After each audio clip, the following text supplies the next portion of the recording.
It took nearly a dozen years, but the city of Pendergrass has finally agreed to start paying damages in a whistleblower lawsuit. The Fox 5 I-Team first reported on the scandal in 2009. Fox 5 I-Team reporter Randy Travis says sadly one of those whistleblowers did not live to see this day. You may wonder how a town of barely 3,000 could have the money to pay for what it did to some city workers so many years ago. A price that started at more than $1 million and has only gotten bigger. It'd be difficult for us to pay it. We will pay it. The Fox 5 I-Team first interviewed the pair of whistleblowers in 2009. That's former city clerk Katherine Rintoul, Pendergrass Police Lieutenant Bill Garner. They had warned the mayor that city manager Rob Russell was fixing traffic tickets for certain people and misspending tax money. Russell denied those allegations. Instead, Mayor Monk Tolbert fired Rintoul. Garner later quit, claiming a hostile work environment. It would take them 8 years to get their case before a jury. 8 years. But the wait would be worth it. A jury awarded them $1,056,000 in back pay and damages. So what did Pendergrass do? Refuse to pay for another 3 years. Finally, in April, after missing the deadline to file their final appeal, the city wrote its first check for damages, $50,000. Was there ever a point in the last 12 years where you just regretted blowing a whistle? I had Bill to talk to bounce things off. Bill Garner. His controversial departure from Pendergrass made it difficult to get another job in law enforcement. But last summer, finally working again as a deputy for the Franklin County Sheriff's Office, Garner was killed on I-85 while responding to a traffic accident. I wish he could have seen this moment, but I know he's with us. Two questions remain. Can Pendergrass fully pay what it owes? And did the 12-year legal fight make any difference in how this city is run? This bill does one thing.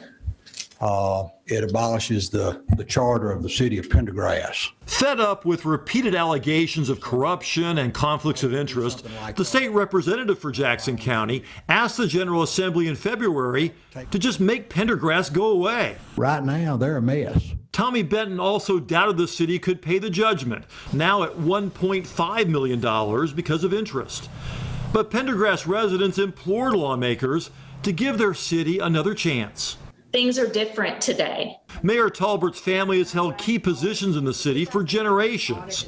In March, he promised Pendergrass could pay any judgment. We have already accumulated money to go to that if we lose, but I am confident that we're not going to lose. He was wrong. The next month, Pendergrass did lose their final appeal. But for this fight, they managed a ceasefire. Lawmakers decided to hold off for another year on whether Pendergrass should remain a city. Mayor Tolbert would not respond to questions for this story, referring us to City Manager Russell. And we really believe after this is done that the end result is that our cityhood won't be challenged again. Russell says he's no longer in private business with the mayor, one of the biggest conflicts of interest criticized by state lawmakers. But the judgment hangs over everything the city plans to do.